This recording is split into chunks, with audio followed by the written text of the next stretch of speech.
yang dikasihi oleh Tuhan, pada Bina Iman kali ini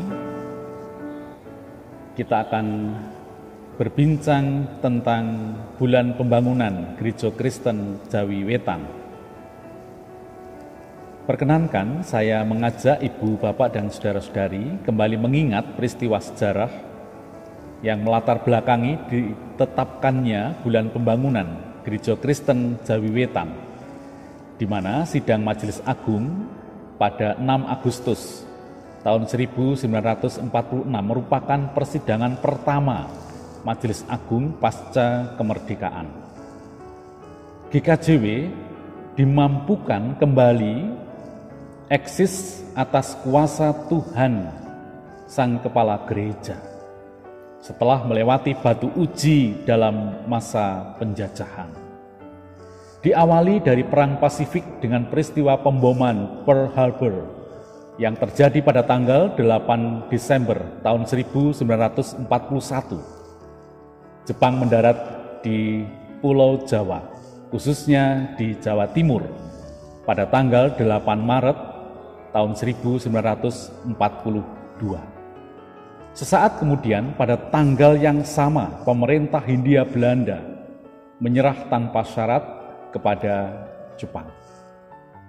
Saudara-saudara yang terkasih di dalam Tuhan, dalam situasi darurat tersebut PPMA, Palados Padinan Majelis Agung menerbitkan surat penggembalaan tertanggal 12 Desember tahun 1941 kepada jemaat-jemaat di seluruh GKJW.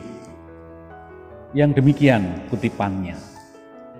Wontenipun karibetan menika inggih tamtu adamel langkung tanginipun poros derek tumrap anggen kita pitados dhateng Gusti kita. Ing mangsa mekaten sumangga sangsaya angraketi dhateng ingkang kuwasa paring pitulungan badan dalah nyawa pisan inggih menika Gusti Yesus. Mbok menawi lelampahan menika inggih badhe murukaken pasamuaning ngriki boten angsal pitulungan malih wujud arta saking zending utawi kirang katimbang ingkang katemtokaken. Ingkang menika mugi sampun kuwatos. Malah sarana menika puruna ngetok kekiatan kita piyambak ing bab ngengeti dhateng patunggilan. Sarana misungsungaken barang darbe saha tenaganipun pisan. Kalian malih perlu anggemeni ing sakiyat-kiyatipun. Saudara yang terkasih di dalam Tuhan, dalam waktu 3 bulan ketegangan di jemaat-jemaat terasa meningkat secara tajam. Banyak berita berkembang bahwa banyak orang Kristen Jawa Timur yang gugur dalam pertempuran. Adanya serangan udara tentara Jepang atas Singosari, Surabaya, Sukotirto, sebuah daerah di dekat Ngoro, Jombang, menjadi pertanda bahwa Pulau Jawa tidak akan luput dari sasaran serangan tentara Jepang. Saudara, karena kurangnya persiapan mental, rakyat sama sekali menjadi tidak terkendali. Di berbagai tempat terjadi kekacauan luar biasa. Perampokan, penjarahan, tidak terhitung korban jiwa yang jatuh dalam kekacauan itu. Banyak orang hanya mampu menyelamatkan dirinya sendiri. Bahkan jemaat-jemaat pun memberlakukan hal yang sama.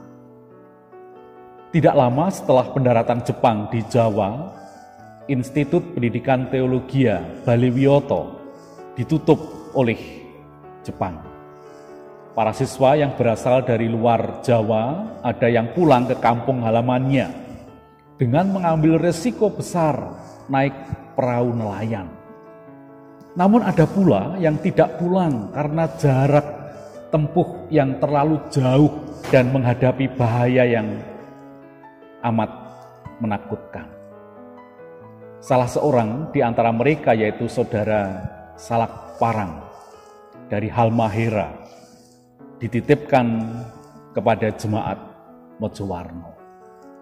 Tetapi di Mojowarno ia sama sekali terlantar. Bukan karena jemaat tidak mampu, akan tetapi karena jemaat telah disibukkan oleh upaya mencari selamat. Akhirnya saudara Salak Parang hidup dalam keadaan yang amat menyedihkan di Pulau Sari, 8 km dari Mojowarno ke arah Gunung Arjuna. Umat yang dikasihi dan mengasihi Tuhan, setiap kehidupan dalam lingkup manapun secara alamiah selalu mendambakan situasi ideal.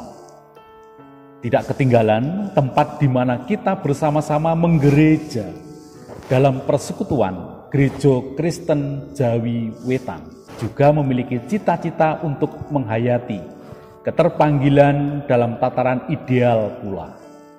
Ia dipanggil oleh Tuhan Allah untuk ikut serta melaksanakan rencana karyanya di dunia ini. Ia juga bertekad untuk bertanggung jawab atas pemberlakuan kasih, kebenaran, keadilan, damai sejahtera bagi masyarakat, bangsa, dan negara.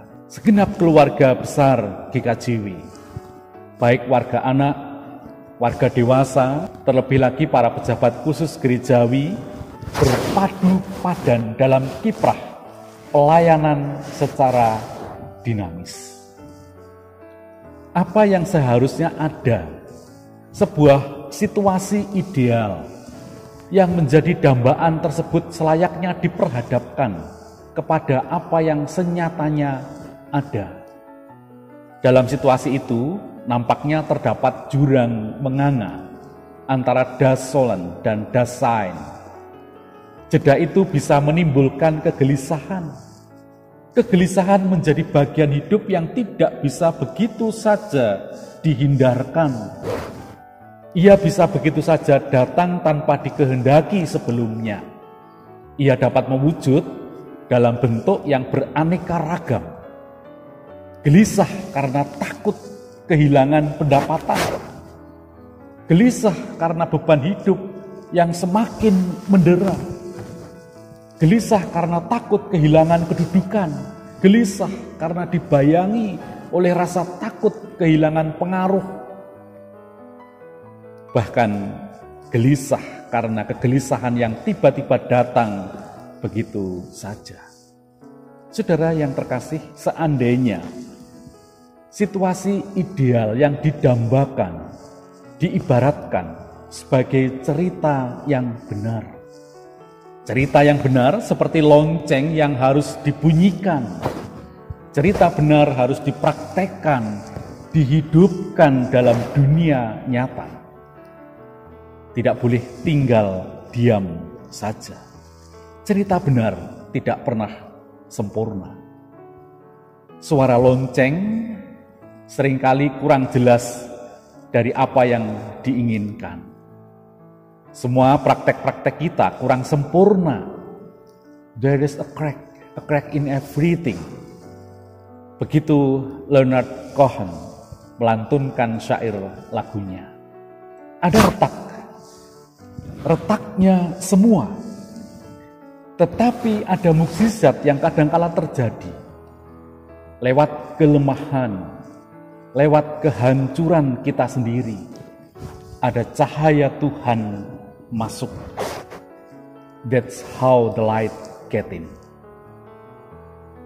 Catatan seorang saksi sejarah, Pendeta Marjosir dalam masa sulit GKJW, seperti dikutip oleh Philips van Akkeren dalam Dewi Sri dan Kristus. Tatkala mereka dibungkamkan dan tidak mampu berbuat apapun bagi gereja, banyak sel gelap menjadi peniel.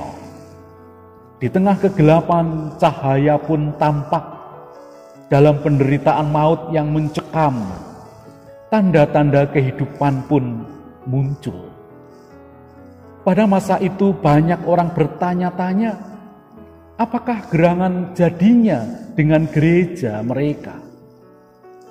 Betapa besarnya rasa tercengang mereka ketika dibebaskan dari penjara, mereka menemukan bahwa gereja masih tetap ada dan hidup. Berbagai kesulitan yang ditemui dalam kehidupan gereja adalah nyata. Tidak mungkin dipungkiri oleh siapapun juga. Namun, keyakinan akan penyertaan Tuhan adalah kekuatan yang tidak mudah untuk begitu saja dinafikan. Saudara yang terkasih di dalam Tuhan, suatu idealitas dalam sebuah komunitas. Idealitas tersebut adalah keniscayaan. Idealitas bisa mewujud jika masing-masing pihak berkenan untuk berdiam diri sejenak, berani untuk selalu introspeksi dalam kejernihan. Di kedalaman batin itulah kita berefleksi, berani mengaku salah jika memang telah melangkah salah, menunduk patuh sebulat hati di hadapan Kristus Sang Kepala Gereja, mempersilahkan cahaya Tuhan masuk ke dalam sanubari kita melalui retak-retaknya hingga kebenaran sejati yang hendak terungkap. Sebab kebenaran yang sesungguhnya tidaklah untuk selamanya tersembunyi.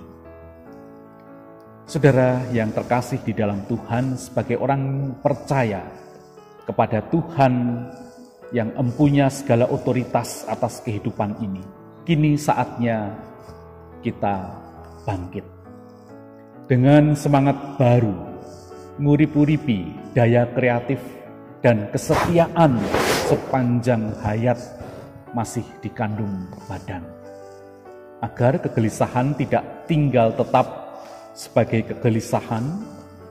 Dari titik yang tidak sempurna sekalipun, kita bisa bangkit. Rasul Paulus memberikan kesaksian iman. Tetapi jawab Tuhan kepadaku, cukuplah kasih karuniaku bagimu. Sebab justru dalam kelemahanlah kuasaku menjadi sempurna. Sebab itu terlebih suka aku bermegah atas kelemahanku, supaya kuasa Kristus turun menaungi aku.